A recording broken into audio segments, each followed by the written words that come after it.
આજના ડીએસટી અને સીએસસી એની વચ્ચેનો એક એમઓયુના સાઇનિંગ પ્રસંગે અને હાઈ પરફોર્મન્સ સ્પોર્ટ્સ સેન્ટર પેરાઓલિમ્પિકમાં ભવિષ્યના જે ખેલાડીઓ જવાના છે એમના માટે બનાવવાનો એક કાર્યક્રમ આજે અહીંયા આયોજિત થયો છે।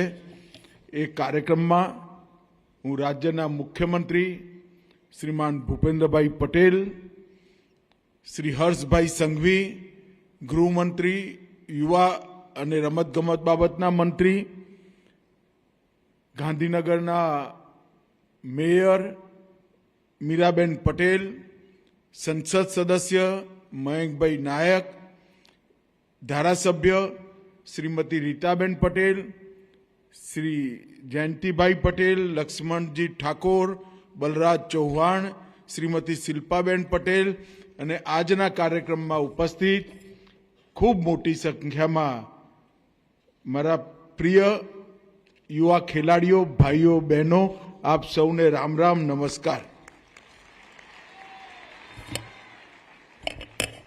સૌથી પહેલા તો હું ભૂપેન્દ્રભાઈ અને હર્ષભાઈનો આ વિસ્તારના લોકસભાના સભ્ય તરીકે ખૂબ ખૂબ આભાર અને ધન્યવાદ કરવા માંગુ છું।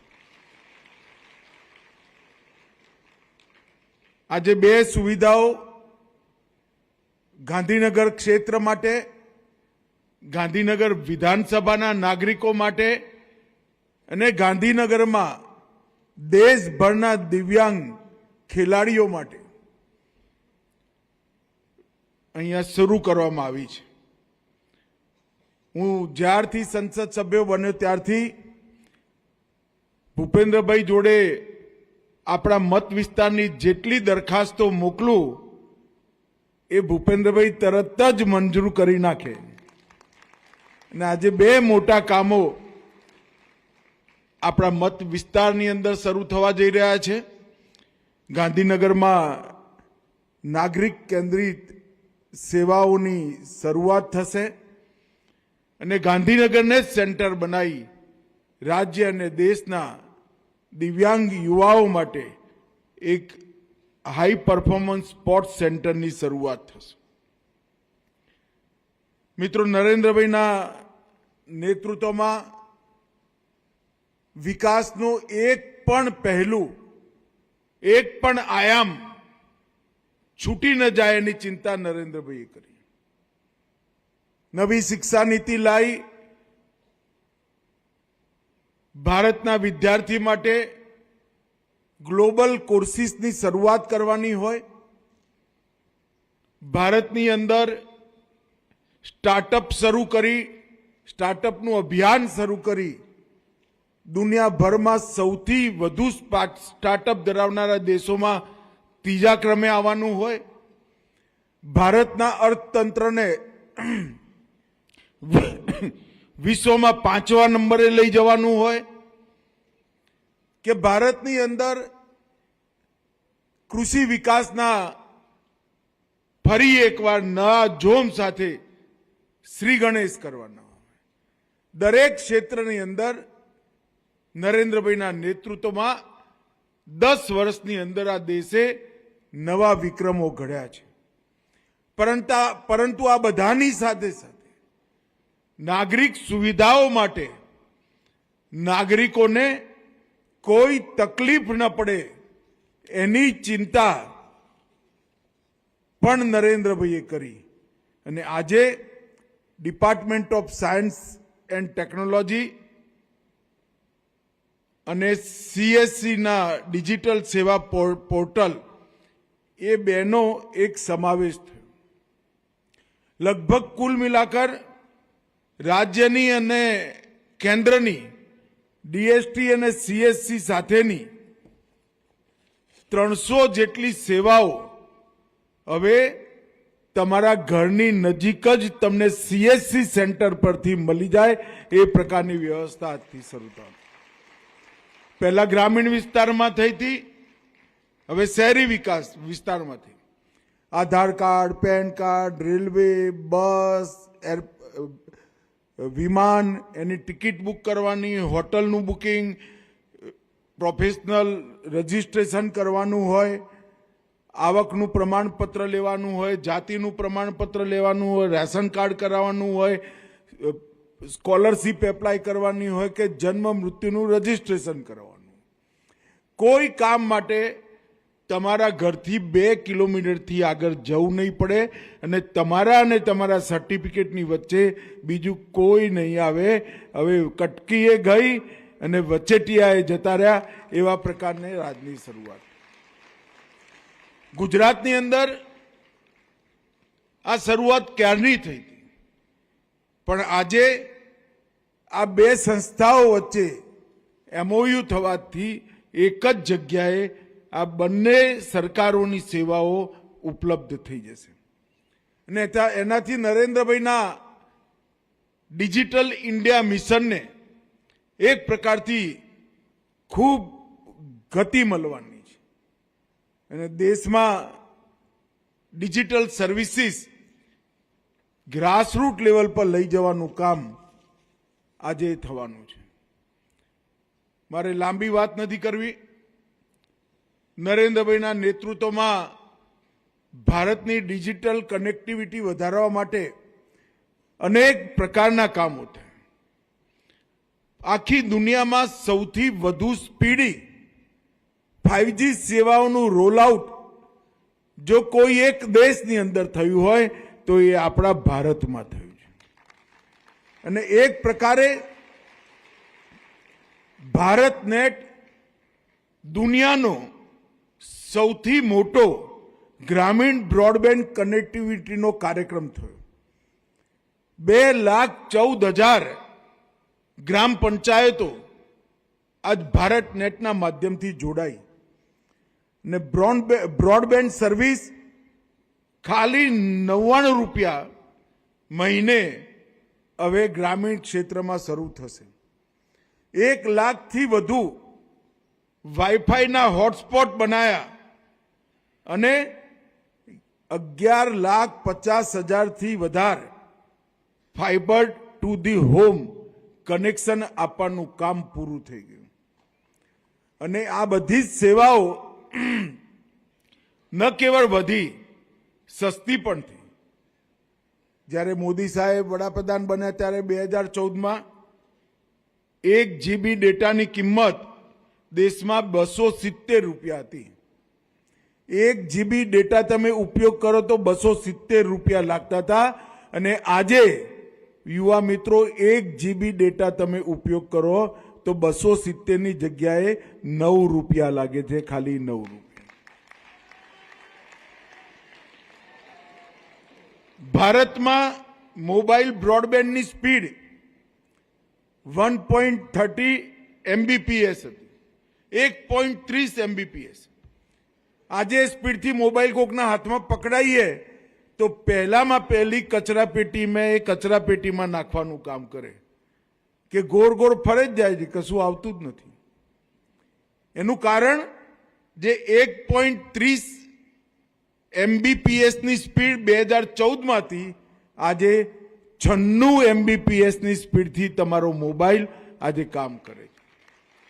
આ પરિવર્તન હું એટલા માટે કહું છું કે આના માધ્યમથી ડિજિટલ લેવડ દેવડ હોય, મનોરંજન પ્રાપ્ત કરવાનું હોય, વ્યાપાર વધારવાનો હોય, બેન્કિંગ સેવાઓ એની સુવિધા વધારવાની હોય કે પછી ડિજિટલી એજ્યુકેશનમાં આગળ વધવાનું હોય, દરેક ક્ષેત્રની અંદર દેશના યુવાનો અને નાગરિકો માટે ખૂબ સુલભતા નરેન્દ્ર મોદી સરકારે ઊભી કરી અને આજે નાગરિક સેવામાં પણ આ સુવિધાનો ફાયદો તમારા ઘર સુધી પહોંચાડવાનું કામ થશે. અહીંયા બીજો કાર્યક્રમ પેરા હાઈ પરફોર્મન્સ સ્પોર્ટ્સ સેન્ટરનું ભૂમિપૂજન થયું. આખા ભારતમાં હું દેશભરમાં ફરું છું મિત્રો. Para high performance sports centre દિવ્યાંગો માટેના સ્પોર્ટ્સ સેન્ટરનું 350 કરોડ રૂપિયાના રોકાણ સાથે આખા દેશમાં કોઈ જગ્યાએ વ્યવસ્થા નથી આપણા ગાંધીનગરની. આપણા પેરા એથ્લેટિક્સ એમને વર્લ્ડ ક્લાસની ટ્રેનિંગ મળે,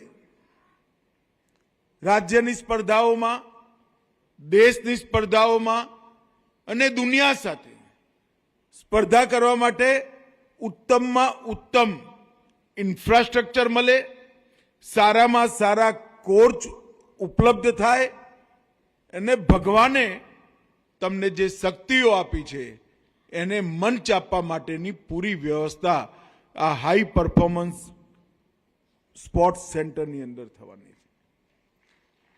અહીંયા ઘણા બધા દિવ્યાંગ રમતવીરો બેઠા છે. એક જમાનામાં દિવ્યાંગો માટે તિરસ્કૃત શબ્દ વપરાતો હતો. એ શબ્દના પ્રયોગ માત્રથી જ લઘુતા ગ્રંથિનું નિર્માણ થતું હતું. નરેન્દ્રભાઈએ એક સન્માનજનક શબ્દ દિવ્યાંગ આપી સૌ દિવ્યાંગોની અંદર આત્મવિશ્વાસ ભરવાનું કામ કર્યું. અને દિવ્યાંગોએ પણ આ પહેલને જેમ પ્રતિસાદ આપતા હોય એમ દરેક ક્ષેત્રની અંદર દિવ્યાંગોનું પરફોર્મન્સ સમગ્ર દુનિયામાં સૌથી વધારે ક્યાંય હવે નોંધાતું હોય તો આપણા ભારતની અંદર નોંધાય છે. અને દિવ્યાંગ શબ્દ પાછળ આપણા પ્રધાનમંત્રીજીની એક થિયોરી છે કે ભગવાન કંઈક ઉણપ આપતો હોય તો એની સાથે જ એ ઉણપને સરભર કરવા માટે એક તાકાત પણ આપે છે. અને એટલા માટે જ એ તાકાતને ઈશ્વરે આપેલી દિવ્ય તાકાત અને એ વિશિષ્ટ શક્તિને દિવ્યાંગનું નામ આપ્યું. ને આ દિવ્યાંગ ખેલાડીઓના ટ્રેનિંગ માટે, એમના પ્રેક્ટિસ માટે પેરા હાઈ પરફોર્મન્સ સેન્ટર ખૂબ ઉપયોગી થવાનું છે. પેરા એથ્લેટિક્સ માટે 12 અલગ અલગ પ્રકારના આંતરરાષ્ટ્રીય રમતોને આની અંદર ટ્રેનિંગ અને પ્રેક્ટિસની વ્યવસ્થા છે. એર કન્ડિશન ઇન્ડોર હોલ બનાવવામાં આવ્યો છે. આવાસની પણ સુવિધા છે, હોસ્ટેલની પણ સુવિધા છે અને કોચિંગની સુવિધા પણ પૂરી રીતે ખૂબ સુંદર રીતે કરવામાં આવશે. અને 1.5 થી 2 વર્ષની વચ્ચે આ સેન્ટર કામ કરતું થઈ જશે. મિત્રો, ગુજરાત સરકારે સ્પોર્ટ્સ માટે અનેક ઇનિશિયેટિવ લીધા.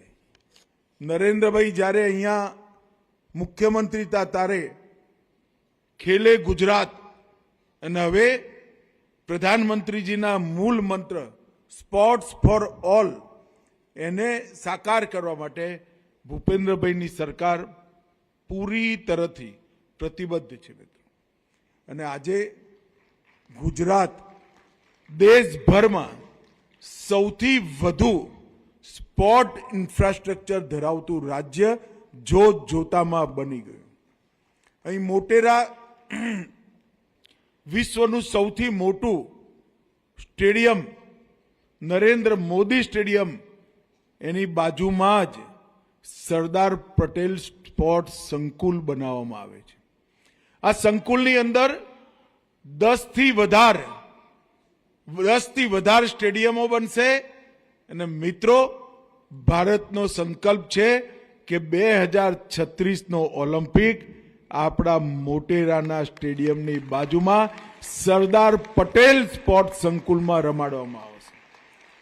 અને એના માટે બધી જ તૈયારીઓ ગુજરાત સરકારે આગળ વધારી છે.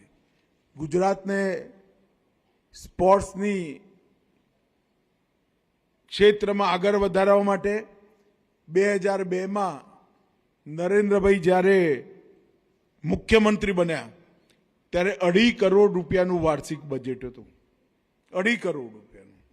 અને આજે એ બજેટ વધીને 2.5 કરોડથી વધીને 352 કરોડ રૂપિયાનું બજેટ ગુજરાતના સ્પોર્ટ્સ માટે, આપણા ખેલાડીઓ માટે ગુજરાત સરકાર ખાતે લંડનના ટોક્યો ઓલિમ્પિકમાં પેરા ઓલિમ્પિકમાં ગુજરાતની 6 દીકરીઓએ પ્રતિનિધિત્વ કર્યું અને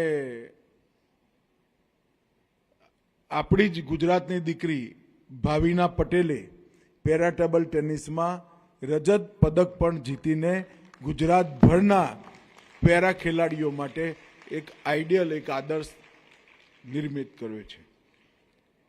મિત્રો, અનેક પ્રકારની નવી યોજનાઓ ગુજરાત સરકાર અને ભારત સરકારે ખેલાડીઓ માટે શરૂ કરી છે. એ વખતે આ હાઈ પરફોર્મન્સ સ્પોર્ટ્સ સેન્ટર આજે એનું ભૂમિપૂજન થયું છે. ગુજરાત સરકારની જે પરંપરા છે એ પ્રમાણે સમયબદ્ધ રીતે જ આ ભૂમિપૂજન થયું છે. એ ભવન પૂરું થશે અને પછી આપણા પેરા ખેલાડીઓ માટે આંતરરાષ્ટ્રીય સ્પર્ધાઓની અંદર મેડલ જીતવાનું પણ આસાન થશે અને દેશની બધી સ્પર્ધાઓમાં ગુજરાત તાલિકામાં ટોપ પર જાય એ પ્રકારની વ્યવસ્થા કરવાનું પણ આસાન થશે. આ તબક્કે હું ફરી એકવાર ગુજરાતના મુખ્યમંત્રી અને રમતગમત મંત્રી શ્રી હર્ષભાઈ બંનેનો ખૂબ ખૂબ આભાર માનું છું કે એમને ગાંધીનગરને આ સેન્ટર માટે પસંદ કર્યું.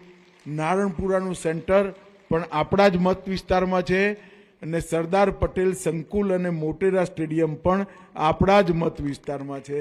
આપણો ગાંધીનગર ક્ષેત્ર આવનારા દિવસોમાં સમગ્ર દેશની અંદર સ્પોર્ટ ઇન્ફ્રાસ્ટ્રક્ચર માટેનું એક મોટું સ્થાન બની જશે, એમાં કોઈ શંકા નથી.